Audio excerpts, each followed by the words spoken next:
Brought to you by American Pistachios.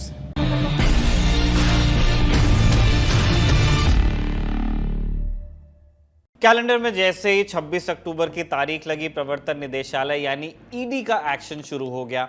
इस बार team पहुंची Rajasthan. CM Ashok Gehlot के बेटे वैभव गहलोत को नोटिस थमा दिया।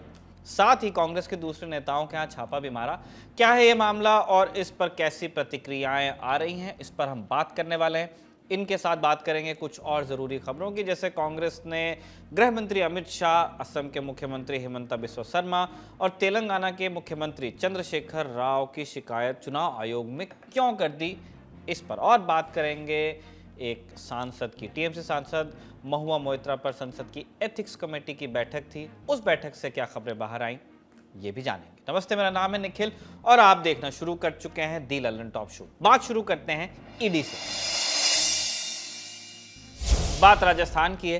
पेपर लीक केस में ईडी ने राजस्थान कांग्रेस अध्यक्ष गोविंद सिंह डोटासरा के घर छापा मार दिया। इसके अलावा ईडी ने दौसा जिले की महवा से निर्दलीय विधायक ओम प्रकाश हुडला के घर भी छापा मारा। हुडला वैसे तो निर्दलीय विधायक हैं, लेकिन उन्हें हालिया चुनाव में कांग्रेस का टिकट मिल गया है। इन छापेमारियों से अलग ईडी ने पूछताछ के लिए एक समन भी जारी किया, मुख्यमंत्री अशोक गहलोत के बेटे वैभव गहलोत के नाम। इंडिया टुडे से जुड़े पत्रकार जय किशन दे रहे हैं ईडी एक्शन पर ज्यादा जानकारी, सुनिए उन्हें। अब 24 सितंबर को पेपर लीक हुआ, लोगों के मोबाइल पे चला गया और जब एसओजी ने स्पेशल ऑपरेशन ग्रुप है राजस्थान का, उन्होंने जांच करनी शुरू करी तो ये बात सामने आई कि ये पेपर स्ट्रॉन्ग रूम से लीक हुआ है। रामकृपाल मीणा जो है, और उस समय उनका नाम आया, उन्होंने पेपर चुराया था, और साथ में प्रदीप पाराशर का नाम आया था, राजीव गांधी स्टडी सर्कल से जुड़े लोग जिसमें सुभाष गर्ग का भी नाम आया था। तो इसमें गोविंद सिंह डोटासरा तत्कालीन शिक्षा मंत्री थे, इनके भी रोल की जांच जो है वो ईडी कर रही है। अब आ जाते हैं ओम प्रकाश हुडला पे। ओम प्रकाश हुडला जो है महुआ से विधायक है, अभी इंडिपेंडेंट है, लेकिन हाल ही में कांग्रेस के दूसरी लिस्ट आई है, उसके अंदर उन्हें कांग्रेस से टिकट दिया गया है। तो तथाकथित रूप से जब राजस्थान में 2020 की सरकार गिराने की कोशिश हो रही थी, तब ओम प्रकाश हुडला, खुशवीर सिंह जोजावर और अन्य संयम लोढ़ा, ये वो इंडिपेंडेंट लोग थे जिन्होंने अशोक गहलोत सरकार को समर्थन दिया था। और सूत्र ये भी बताते हैं कि ओम प्रकाश हुडला को बीजेपी महुआ से अपने साथ लाना चाहती थी, लेकिन किरोड़ीलाल मीणा, जो कि अगेन प्रोमिनेंट लीडर है मीणा कम्युनिटी के और ईस्टर्न राजस्थान के, वो इसके विरोध में थे। इसके बाद में ओम प्रकाश हुडला को उनकी लॉयल्टी की वजह से कांग्रेस में टिकट मिला। अब आते किस केस में क्या है, ओम प्रकाश हुडला से आरोप है कि उनका जो एक कजन है हरिओम मीणा, उसको एसओजी ने अरेस्ट करा था 10 लाख रुपए में डमी कैंडिडेट बिठाने की एवज में। तो हरिओम मीणा का ये पैसे का ट्रांजेक्शन, हरिओम मीणा ने सिर्फ एक या दो लोगों से पैसा नहीं लिया था, ये पैसा एक पूरी चेन थी जो हरिओम मीणा ने लिया। और हरिओम मीणा क्योंकि ने पैसा जो है, जो ईडी जांच कर रही है, ये जो सीए है ओम प्रकाश हुडला के, महुआ जो जगह है वो दौसा जिले के अंदर आती है और महुआ के विधायक है, ये उनके पास ये पैसा गया है। अब किसके मार्फत गया, राजेंद्र गुप्ता जो उनके एसोसिएट है बताते हैं, सीए है उनके चार्टेड अकाउंटेंट, और दो और जो उनके पार्टनर है, ओम प्रकाश हुडला होटल के व्यवसाय में भी जुड़े हुए हैं। तो वहां पर जो है इन लोग के यहाँ पे रीट की जांच हो रही है। ओम प्रकाश हुडला की जो 3 स्थान है, उनमें से निवास स्थान है जिसका नाम राम कुटेर है, एक उनका होटल है जहां जब ईडी पहुंची तकरीबन 9:48 पे 3 गाड़ियों के अंदर, तब वो खुद भी उसी होटल में मौजूद थे और वहां जो है दस्तावेजों की जांच हुई। और एक अन्य जगह पर भी ओम प्रकाश हुडला के, तो गोविंद सिंह डोटासरा और ओम प्रकाश हुडला ये रीट के अंदर है। अब आ जाते हैं वैभव गहलोत के ऊपर। वैभव गहलोत मुख्यमंत्री अशोक गहलोत के बेटे हैं और उनके ऊपर तथाकथित आरोप है कि उन्होंने, उनका नाता एक ऐसी कंपनी से, उनको पेमा के अंदर नोटिस मिला, उसके सेक्शन 37 और मैं बिल्कुल एग्जैक्ट सेक्शन याद है, लेकिन सेक्शन 7 के तहत जो है वो, और उनको आज बुलाया गया था, परसों नोटिस मिला था, लेकिन उन्होंने और समय मांगा है। उन पे आरोप है कि एक ट्राइटन करके होटल है, उसको जो रतनकांत शर्मा जो उसका मालिक है, उसमें उनकी जो मोटर गैरेज, उनकी जो मोटर एंड ट्रांसपोर्ट की कंपनी है, वो पार्टनर थी और इनके ऊपर शेयर मैनिपुलेशन का आरोप है। छापे को लेकर डोटासरा ने मीडिया से बात की, सुनिए उन्होंने क्या कहा। मुझे 1% भी किसी तरह की कोई तकलीफ नहीं है, न मेरे परिवार में। सुनो बात सब ठीक है, लेकिन अपने को अनुशासन का परिचय देना है। आप समझिए बात। जो लोग आए हैं वो अपनी नौकरी के हिसाब से अपना काम करने आए हैं, उनको काम करने दो। आपको गोविंद डोटासरा के ऊपर जैसा भरोसा था वैसा कायम रखो, आराम से शांति से बैठ जाओ, कोई नारा कोई हल्लेबाजी नहीं करेगा। मैं हाथ जोड़ के आपसे निवेदन करता हूं। इन छापों और वैभव को मिले समन की खबर अशोक गहलोत ने अपने एक्स हैंडल पर भी शेयर की। गहलोत ने कहा कि उन्होंने 25 अक्टूबर के रोज महिलाओं के लिए गारंटी स्कीम लॉन्च की थी और अगले ही दिन यानी 26 अक्टूबर को ईडी की रेड हुई।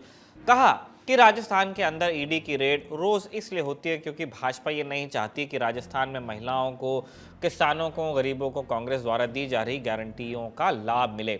इसके बाद उन्होंने एक और ट्वीट किया, उसमें उन्होंने लिखा, भाजपा का plan A, B, C, D सब फेल होने के बाद अब प्लान ई शेष रह गया है, इसलिए ईडी को चुनावी टिड्डी दल की तरह इस्तेमाल करके जिस भी राज्य में भाजपा की हार सुनिश्चित हो वहां जीतने वाले दलों की फसल खराब करने की कोशिश करने भेज देते हैं। कल राजस्थान की महिलाओं को 2 गारंटियां दी तो आज ईडी को भेज दिया, अभी तो 5 गारंटियां और देने जा रहे हैं, परसों तक ईडी वालों की संख्या कम न पड़ जाए। इस मौके पर अशोक गहलोत ने मीडिया से भी बात की, क्या कहा आप सुन लीजिए। मोदी जी हो अमित शाह जी हो, सरकार गिरा नहीं पाए राजस्थान के अंदर। उद्धव जितना भयंकर इनको है, 5 सरकारें हैं, महाराष्ट्र, मध्य प्रदेश, कर्नाटक, गोवा, मणिपुर, कहाँ क्या नहीं किया इन्होंने, हॉर्स राइडिंग करके सरकार बना ली वहां पर। यहाँ दाल गली नहीं उनकी, इसलिए जानपुर के राजस्थान आज उनका सबसे बड़ा टारगेट है राजस्थान के अंदर।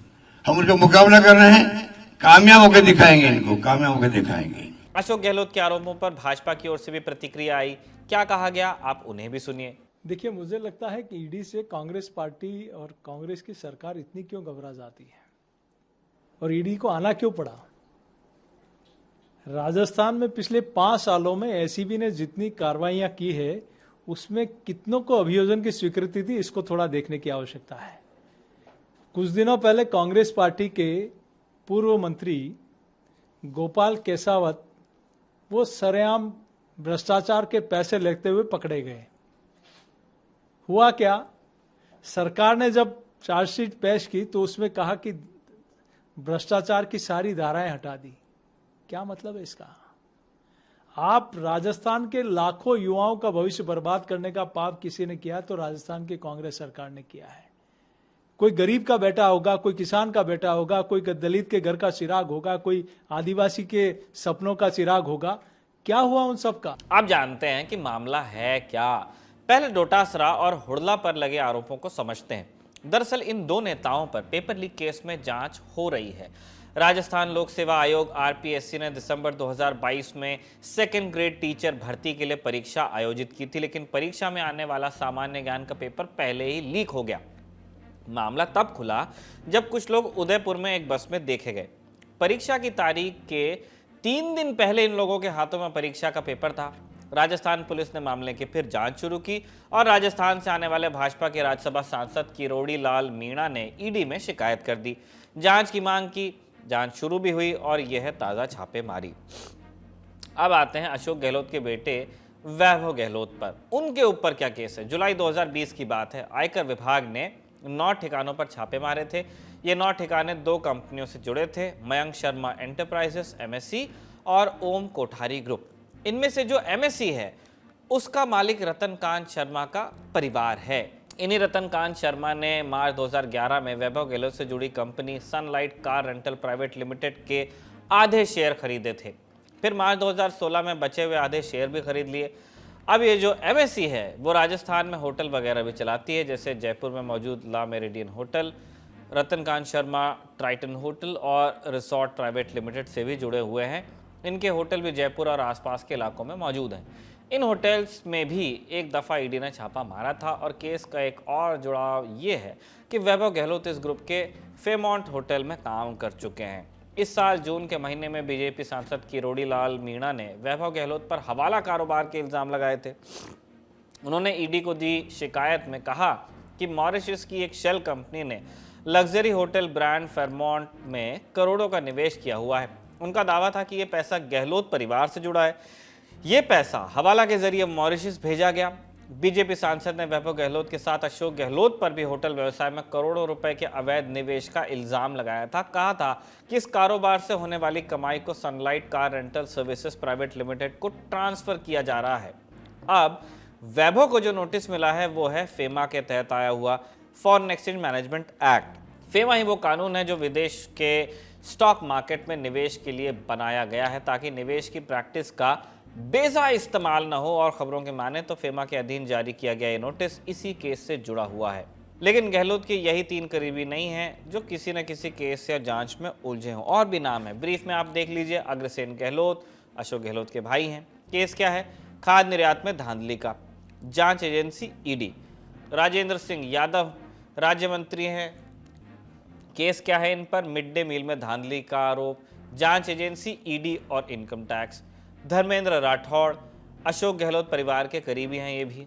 विधायक राजेंद्र सिंह गुढ़ा से जुड़ा लाल डायरी वाला मामला है। गुढ़ा ने दावा किया था कि उनके पास धर्मेंद्र की लाल डायरी है जिसमें पैसे का लेन देन दर्ज है और इसकी वजह से मुख्यमंत्री भी जेल जा सकते हैं। जांच एजेंसी इनकम टैक्स। अगला नाम है राजीव अरोड़ा का। अशोक गहलोत के करीबी हैं, पूर्व कांग्रेस उपाध्यक्ष हैं और आम्रपाली ज्वेल्स के मालिक हैं। केस क्या है? टैक्स चोरी का इल्जाम, रत्नों की खरीद में धांधली का आरोप। जांच agency income tax. Lokesh Sharma अगला नाम, अशोक गहलोत के ओएसडी हैं। केस क्या? विपक्षी नेताओं और पायलट खेमे के नेताओं के फोन टैप कराने का आरोप। जांच agency Delhi police. Mahesh Joshi cabinet मंत्री हैं। केस क्या है इन पे? विपक्षी नेताओं और पायलट खेमे के नेताओं का फोन टैप करना आरोप लगा हुआ है इन पे। जांच एजेंसी फिर दिल्ली पुलिस। केस तो हैं, चुनाव आते ही जांच एजेंसियां भी एक्टिव हो गई हैं। कांग्रेस के खेमे में हलचल होना लाजमी है। ऐसे में इस तापमान परिवर्तन को पत्रकारों की मदद से अब समझा जाए। देखिए, कांग्रेस यहाँ पे इससे निपटने के लिए सिर्फ विक्टिम कार्ड जो है वो खेल रही है। यहाँ पर बार बार जो है वो कांग्रेस एक अपने आप को जो ईडी की रेड पड़ रही है वो बार बार आकर लोगों के बीच में जाता है, क्योंकि किसी भी मामले में अब सालों बीत गए हैं। अगर बात करें महेश जोशी और पीएचडी इनके ऊपर जल जीवन मिशन इम्प्लीमेंटेशन की बातचीत की, तो उसके अंदर कुछ अब तक ठोस नहीं निकला है। उसके अलावा पेपर लीक के अंदर कई लोगों के नाम आ रहे थे, उसके अंदर कुछ नहीं निकला। लाल डायरी में धर्मेंद्र राठौड़ का नाम आया, उसमें से अब तक कुछ नहीं निकला। राजीव अरोड़ा के यहाँ जो कि सीएम के करीबी है और यहाँ पे एक बोर्ड के अध्यक्ष भी है, राज्य मंत्री दर्जा प्राप्त है, यहाँ पे बड़े ज्वेलर्स हैं, उनके यहाँ इनकम टैक्स रेट करा, कुछ नहीं हुआ। फर्टिलाइजर स्कैम एक तथाकथित रूप से है जिसमें अग्रसेन गहलोत अशोक गहलोत के भाई है, उनसे कुछ नहीं निकला। तो कांग्रेस के लिए देखिए, जो अंदर खाने वो बातचीत करते हैं, आज बड़े नेता किसी टॉप के कांग्रेस लीडर से भी मेरी थोड़ी देर पहले बातचीत हो रही थी, तो उनका ये कहना है कि ईडी हमारा काम आसान कर रही है।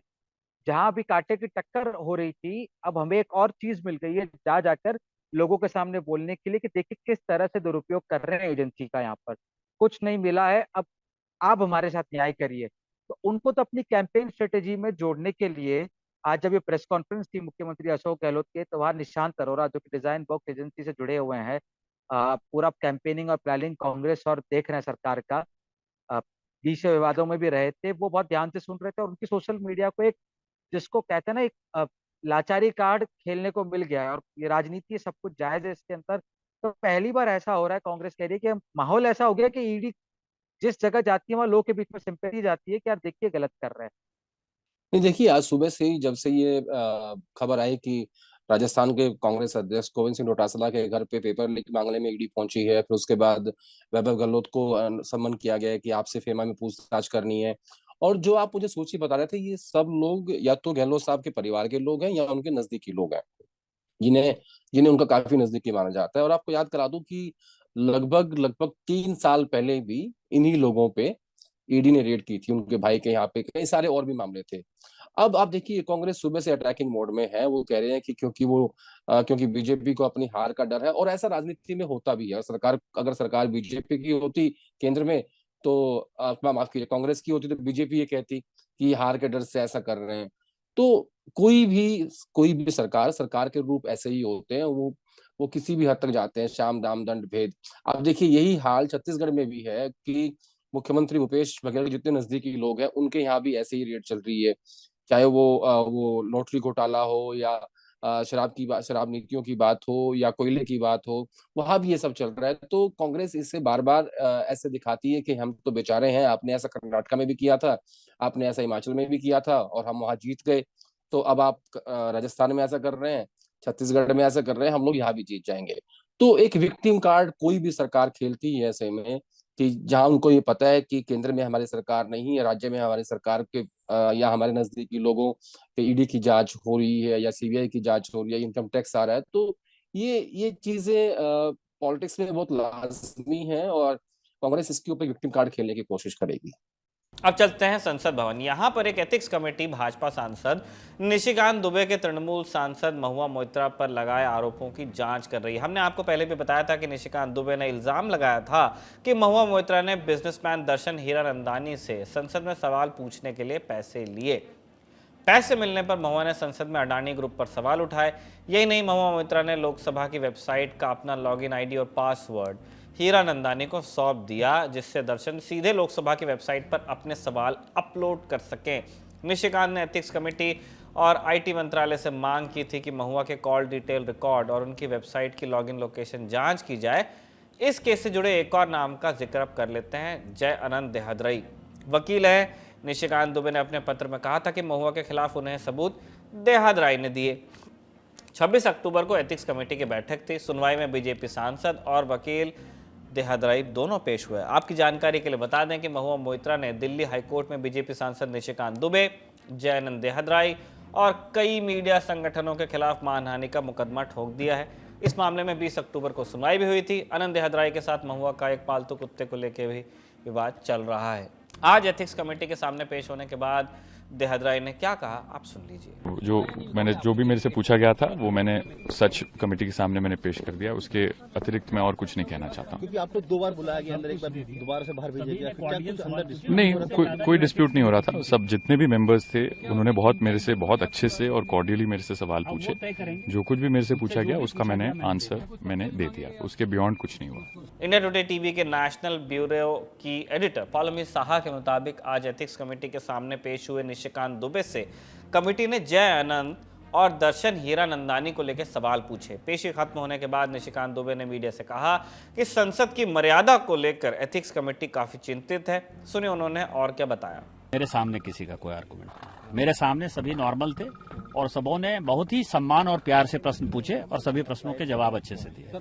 दोबारा कब बुलाया जाएगा, ऐसा बताया कि जल्दी बुलाया जाएगा। उन्होंने कहा कि यदि आवश्यकता पड़ेगी तो आपको बुलाएंगे तो हम लोग जाएंगे। महुआ मोइत्रा को भी सर आपके सामने बैठाया जाएगा, सबके साथ बैठाने के लिए? ये तो कमेटी तय करेगी। पौलमी साहा की रिपोर्ट के मुताबिक निशिकांत दुबे का कहना है कि उन्होंने जय अनंत की शिकायत का समर्थन करने से पहले कई स्तर की जांच की थी। बहरहाल इस मसले पर लोकसभा की एथिक्स कमेटी की सुनवाई में और क्या कुछ हुआ, सुनिए पौलमी साहा को। निशिकांत दुबे जो बीजेपी की एमपी है, जिन्होंने कंप्लेंट की स्पीकर के सामने, उनको बुलाया गया एथिक्स कमेटी के सामने। दोनों बारी बारी पेश हुए कमेटी के सामने। पहले जय अनंत देहादरई, जिन्होंने इनफैक्ट निशिकांत दुबे को चिट्ठी लिखकर इस केस के बारे में अवगत कराया था, जिसकी बिना पर निशिकांत दुबे ने स्पीकर को अप्रोच किया था। वो पहले आए 12 बजे के करीब, आधे घंटे तक उन्होंने अपना डेपोजिशन दिया, अपना स्टेटमेंट रखा कमेटी के सामने। फिर उनसे कहा गया कि बाहर वो वेट करें, 10 मिनट के लिए वो बाहर थे। उसके बाद कमेटी ने उन्हें दोबारा से अंदर बुलाया और उनका क्रॉस एग्जामिनेशन हुआ, जिस दौरान एमपीज ने अलग अलग सवाल पूछे। कुछ पर्सनल सवाल, ये पर्सनल है आपके लिए क्योंकि महुआ मोइत्रा और जय अनंत देहादरई एक्स पार्टनर्स हैं, एक रिलेशनशिप में थे। महुआ मोइत्रा का कहना है कि ये सारा कुछ, ये जो सारा कुछ हो रहा है ये इसलिए हो रहा है क्योंकि उनके बीच में एक बेटा ब्रेकअप हुआ था। एक कस्टडी बैटल भी है उनके अडॉप्टेड पेट डॉग के लिए भी। पिछले 6 महीने में महुआ मोइत्रा ने काफी सारे केसेस लॉन्च किए हैं जय के खिलाफ। आज ही सुनवाई के बाद एथिक्स कमेटी के अध्यक्ष विनोद सोनकर ने बताया कि महुआ मोइत्रा को 31 अक्टूबर को एथिक्स कमेटी के सामने अपना पक्ष रखने के लिए बुलाया गया है और एथिक्स कमेटी ने आईटी और गृह मंत्रालय को चिट्ठी भेजकर कई महत्वपूर्ण मामलों पर जानकारी भी मांगी है। किस लिए, अब ये भी सुनिए। दूसरी बड़ी बात विनोद सोनकर ने कही है, वो ये है कि एथिक्स पैनल ने एमएचए और ministry of information and technology को चिट्ठी लिखी है, जिसमें उन्होंने एक कोऑपरेशन और असिस्टेंस की बात की है। अब उन्होंने ये स्पेसिफाई नहीं किया है कि किस तरह की कोऑपरेशन और असिस्टेंस की वो उन्होंने रिक्वेस्ट रखी है इन दोनों मंत्रालयों के सामने। पर जितना हम समझते हैं, एक जो बहुत बड़ा विषय इस मामले में है वो है पार्लियामेंट एक्सेस, पार्लियामेंट लॉगिन का, कि किसी सांसद के लॉगिन से कोई थर्ड पार्टी एक्सेस कर रहा था। अब ये जो है नेशनल इंफॉर्मेटिक्स सेंटर के अंडर आता है, जो कि सारे गवर्नमेंट वेबसाइट्स को हैंडल करती है। लोकसभा सेक्रेटेरिएट भी उसी के अंडर आता है। इसी विषय में निशिकांत दुबे ने भी अश्विनी वैष्णव, जो कि minister for information and technology है, उनको भी चिट्ठी लिखी थी कि एनआईसी को ये इन्वेस्टिगेट करना चाहिए कि कहां से महुआ मोइत्रा के लॉगिन आईडी से एक्सेस हुआ है आईपी एड्रेसेस पता कीजिए और पता कीजिए कि महुआ मोइत्रा उस दौरान वहां पर मौजूद थी या नहीं। अब निशिकांत दुबे का कहना है कि एनआईसी को ये पता चल गया है ऑलरेडी कि महुआ मोइत्रा के लॉगिन से दुबई से एक्सेस हुआ है, जबकि खुद सांसद दुबई में नहीं थी। तो ये प्रूव करता है कि उन्होंने अपना एक्सेस और लॉगिन क्रेडेंशियल्स जो है किसी और को दे रखा था। इस खबर पर हमारी नजर बनी रहेगी। अभी चलते हैं अगली खबर की तरफ। कांग्रेस ने बुधवार यानी 25 अक्टूबर को गृहमंत्री अमित शाह और असम के मुख्यमंत्री हिमंता बिस्वा शर्मा के खिलाफ केंद्रीय चुनाव आयोग में शिकायत की। कहा कि इन दोनों ही नेताओं ने छत्तीसगढ़ में चुनाव प्रचार करते हुए आदर्श आचार संहिता का उल्लंघन किया। इसके अलावा कांग्रेस ने तेलंगाना के मुख्यमंत्री के चंद्रशेखर राव यानी केसीआर की और मध्य प्रदेश के ट्रांसपोर्ट और रेवेन्यू मंत्री गोपाल सिंह राजपूत की शिकायत भी की है। अमित शाह और हिमंता के आरोपों पर आगे बात करेंगे। पहले बता दें कि पार्टी के तेलंगाना और मध्य प्रदेश के नेताओं पर आरोप क्या हैं। केसीआर के बारे में कांग्रेस ने कहा कि वो चुनावी प्रचार के लिए सरकारी मशीनरी का गलत तरीके से इस्तेमाल कर रहे हैं। वो उन आईएएस अधिकारियों का चुनाव प्रचार में इस्तेमाल कर रहे हैं जो एक खास राजनीतिक पार्टी को सपोर्ट करते हैं। और जहां तक बात है मध्य प्रदेश के गोपाल सिंह राजपूत की, तो कांग्रेस का इल्जाम है कि राजपूत ने बूथ इंचार्जों को 25-25 लाख देने का वादा किया है ताकि उन बूथों पर कांग्रेस को वोट न पड़ने पाए। अब बात करते हैं, वैसे हम बता दें ये इल्जाम है एक राजनीतिक पार्टी के। अब बात करते हैं कि अमित शाह पर क्या आरोप है। कांग्रेस पार्टी ने आरोप लगाए हैं 16 अक्टूबर को छत्तीसगढ़ के राजनांदगांव की रैली में अमित शाह ने कहा वोट बैंक और तुष्टीकरण की राजनीति के लिए भूपेश बघेल की सरकार ने छत्तीसगढ़ के बेटे भुवनेश्वर साहू की लिंचिंग करवा दी। इसके बाद अमित शाह ने कहा भुवनेश्वर साहू के सम्मान में हमने उनके पिता ईश्वर साहू को चुनाव में बतौर प्रत्याशी उतारा। कांग्रेस ने कहा कि यह आदर्श आचार संहिता के साथ 1951 के जनप्रतिनिधि कानून का भी उल्लंघन है। बता दें कि भुवनेश्वर साहू की लिंचिंग पर टर्न टॉप के पत्रकार सिद्धांत मोहन ने भी एक एफआईआर की थी। फाइनल रिपोर्ट वो पूरा केस आप देख सकते हैं, लिंक नीचे डिस्क्रिप्शन में है। अब सवाल है कि कांग्रेस पार्टी ने हिमंता बिस्वा शर्मा पर क्या आरोप लगाए। कहा हिमंता के बारे में कि 18 अक्टूबर को हिमंता बिस्वा शर्मा ने कवर्धा में एक रैली को संबोधित किया। हिमंता ने इस रैली में कांग्रेस के प्रत्याशी मोहम्मद अकबर को कथित तौर पर टारगेट किया। कांग्रेस के मुताबिक हिमंता ने कहा अगर किसी जगह एक अकबर आता है तो वो उस जगह 100 अकबर लेकर आता है, उसे जल्द से जल्द भगा दो वरना माता कौशल्या की भूमि अपवित्र हो जाएगी। हिमंता ने आगे कहा आज छत्तीसगढ़ के हमारे प्यारे आदिवासियों पर रोज दबाव बनाया जा रहा है कि वो अपना धर्म परिवर्तन करें और कोई भी इसके खिलाफ आवाज उठाता है तो भूपेश बघेल कहते हैं हम सेक्युलर हैं। क्या हिंदुओं को पीटना आपका सेक्युलरिज्म है? ये हिंदुओं का देश है और हिंदुओं का ही रहेगा। हमें सेक्युलरिज्म मत सिखाइए, हमें आपसे सेक्युलरिज्म सीखने की जरूरत नहीं है। कांग्रेस ने बयान चुनाव आयोग के सामने रखते हुए कहा कि यह समाज के एक हिस्से को दूसरे हिस्से के खिलाफ भड़काने के लिए दिया गया बयान है।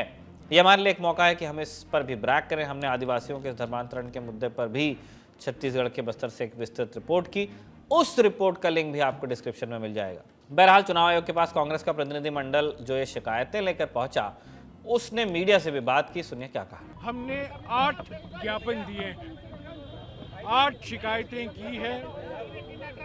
पहला शिकायत केंद्रीय गृह मंत्री के खिलाफ था, उनके एक बयान को लेकर छत्तीसगढ़ में जो उन्होंने बयान दिया है उसके बारे में हमने एक ज्ञापन दिया है। दूसरा ज्ञापन असम के मुख्यमंत्री जिन्होंने एक खतरनाक बयान दिया है, वो भी कवर्धा में छत्तीसगढ़ में 18 तारीख को, उसको लेकर हमने शिकायत की है। तीसरी शिकायत जो केंद्र सरकार की ओर से जो सिविल सर्वेंट हैं, जो रथ प्रभारी बनाने का एक नोटिफिकेशन निकाला गया है और जो हमारे सेना है, जो सर्विंग ऑफिसर हैं, उनको ये जो सेल्फी पॉइंट को लेकर एक नई योजना चलाई जा रही है उसके बारे में भी हमने एक ज्ञापन दिया है। चुनाव है तो तैयारी तो होगी। शिकायत लॉन्च कर रही कांग्रेस के अंदर खाने में और क्या तैयारी है, तरकश में और कौन से तीर हैं, सुनते हैं आदेश रावल को। मध्य प्रदेश छत्तीसगढ़ को अगर मैं छोड़ दूं, वहां की शिकायतें कुछ अलग तरह की हैं, लेकिन जो तेलंगाना की शिकायत है वो बहुत डिफरेंट है। कल रेवंत रेड्डी, उत्तम रेड्डी और बाकी जो नेता कांग्रेस के हैं तेलंगाना के, वो इलेक्शन कमीशन गए थे। उनकी जो सबसे पहली शिकायत है वो ये है कि केसीआर सरकार की जो डायरेक्ट कैश बेनिफिट स्कीम है, जिसमें रायदू बंधु है, दलित बंधु है और भी बहुत सारी उनकी ऐसी स्कीम्स है जो सीधा लोगों के खाते में कैश जाता है, यानी पैसे जाते हैं। तो उस शिकायत में ये कहा गया है कि नवंबर 2 या 3 तारीख को इलेक्शन नोटिफिकेशन आने वाला है अभी जो आया है वो इलेक्शन शेड्यूल है। तो इस नोटिफिकेशन की डेट से पहले ही सरकार जो है, केसीआर सरकार जो है, वो कोई भी बेनिफिट के जो डायरेक्ट बेनिफिट स्कीम्स हैं ये वो देना चाहती है तो दे दे, लेकिन इलेक्शन के नोटिफिकेशन के बाद किसी भी तरह की कोई बेनिफिट स्कीम तेलंगाना के लोगों तक ना पहुंचे, क्योंकि उसे चुनाव के बीच में एक ब्राइबरी के रूप में देखा जाएगा। पहली बात तो ये है। उसमें कई सारी ऐसी स्कीम्स हैं और वहां पे स्कीम्स ना बहुत ज्यादा हैं जिससे जिससे लोगों को बहुत ज्यादा फायदा होता है। तो एक पहली शिकायत तो उनकी ये है। दूसरा है कि जो सरकारी जो व्यवस्थाएं हैं, जो ऑफिसेज हैं, एमएलए कैंप्स हैं, सीएम हाउस है, इन सब का इस्तेमाल केसीआर के जो लोग हैं वो पार्टी के लिए कर रहे हैं, बल्कि वो जनता का पैसा है, उसका इस्तेमाल आप नहीं कर सकते। एक ये दूसरी शिकायत दी है इलेक्शन कमीशन में तेलंगाना कांग्रेस ने। तो जितने भी क्लोज ऑफिसर्स हैं सरकार के और मुख्यमंत्री के, उनकी पोस्टिंग को लेके भी बातचीत हुई है कि ये लोग बीआरएस पार्टी के लिए काम करते आए हैं, ये केसीआर के व्यक्तिगत लोग हैं, और उनकी पूरी एक सूची बना के सबमिट की गई है कि इन लोगों को आप कम से कम पोस्ट मत करिएगा। और एक लिस्ट ऐसी भी है जिसमें जो फॉर्मर ऑफिसर्स हैं, जो रिटायर्ड हो चुके हैं आईपीएस, उनका भी केसीआर सरकार जो है वो काम ले रही है उनसे, उनका भी इस्तेमाल कर रही है, उनको वापस रख लिया गया कॉन्ट्रैक्ट पे। तो उसकी भी एक लिस्ट बना के सौंपी गई है कि ये वो लोग हैं कि जिन्हें जिन्हें इलेक्शन कमीशन इस बात का संज्ञान ले कि इन तमाम स्कीम्स का बेनिफिट लोगों को ना मिले 2 तारीख के बाद, ये ऑफिसर्स का ख्याल रखा जाए। ये सब लोग केसीआर के व्यक्तिगत लोग हैं। तो ये सब मिला के करीब करीब 4-5 शिकायतें मेजर हैं। तो मुझे ऐसा लगता है कि कांग्रेस को तेलंगाना में बहुत ज्यादा उम्मीद है। उनको लगता है कि अगर ये डायरेक्ट स्कीम्स वहां नहीं जाएंगी तो शायद वहां सरकार बन सके। और एक बड़ी मशीनरी को इन्होंने वहां लगा रखा है। आपने देखा होगा 18 सितंबर को कांग्रेस वर्किंग कमेटी की बैठक भी वहां रखी गई थी। वो इसीलिए थी, फिर एक रैली रखी गई और कांग्रेस वर्किंग कमेटी के लोगों को एक एक जिले में भेजा गया। तो तेलंगाना में इनको लग रहा है कि अभी राहुल गांधी का 3 दिन का दौरा था, तो इनको ये लग रहा है कि वहां सरकार बन सकती है, इसलिए कोई भी जो प्रयास है उसमें कमी छोड़ना नहीं चाहते हैं। इस मामले में अभी तक चुनाव आयोग की कार्रवाई सामने नहीं आई है, न ही भाजपा की ओर से कोई प्रतिक्रिया ही सुनाई दी है। अपडेट्स आएंगे तो वो भी हम आपको बताएंगे, लेकिन अभी चलते हैं उम्मीद की बात की ओर। सोशल मीडिया पर एक पुलिस कांस्टेबल खूब चर्चा में है। अतुल शर्मा नाम है इनका। वो मध्य प्रदेश के नर्मदापुरम में पोस्टेड हैं। पहले होशंगाबाद कहते थे इस जगह को। उन्होंने एक सांप को सीपीआर देकर उसकी जान बचाई, यानी मुंह से सांप को सांस दी उन्होंने और हाथ के कंप्रेशन से दिल को जिंदा किया। बताया जा रहा है कि सांप एक घर में घुस गया और पाइप में फंस गया। स्थानीय निवासियों ने पाइप में कीटनाशक घोल डाल दिया, जिसके बाद सांप बेहोश हो गया। पास की सेमरी हरिचंद पुलिस चौकी में अतुल शर्मा तैनात थे। जानकारी मिलते ही वो मौके पर पहुंचे। जहरीले पानी में भीगकर सांप बेहोश हो गया था। अतुल ने हाथ में उठाया सांप को, बेजान था वो। अपनी जान की परवाह किए बिना अतुल ने सांप को मुंह लगाकर सांस दी। कुछ देर बाद सांप ने राहत की सांस ली, उसमें हलचल पैदा हुई। वीडियो जमकर वायरल है। फिर अतुल का एक और सच पता चला। वो 12वीं क्लास से सांपों को रेस्क्यू करने का काम करते आए हैं। 2008 से वो लगभग 500 सांपों को रेस्क्यू कर चुके हैं। हालांकि मुंह में सांस देकर सांप की जान बचाने का शायद ये पहला मामला था। इस बात में उम्मीद भी है और एक सलाह भी, अगर रिहाइश में सांप दिखे तो खुद से न डील करें, इन्हें मारे नहीं, बस वन विभाग या पुलिस से संपर्क करें। कुछ इलाकों में सर्टिफाइड सर्प मित्र होते हैं, उनकी मदद लें, अपनी जान भी बचाएं और सांपों की भी। इसी नोट पर आज का दिल ऑन टॉप शो हम यहाँ कंक्लूड कर रहे हैं। अगले एपिसोड में आपसे मुलाकात होगी, ऐसी कामना करते हैं। अगले एपिसोड तक आप अपना ध्यान रखिए, हम अपना ध्यान रखिए और हम दोनों देखते रहेंगे दिल ऑन टॉप।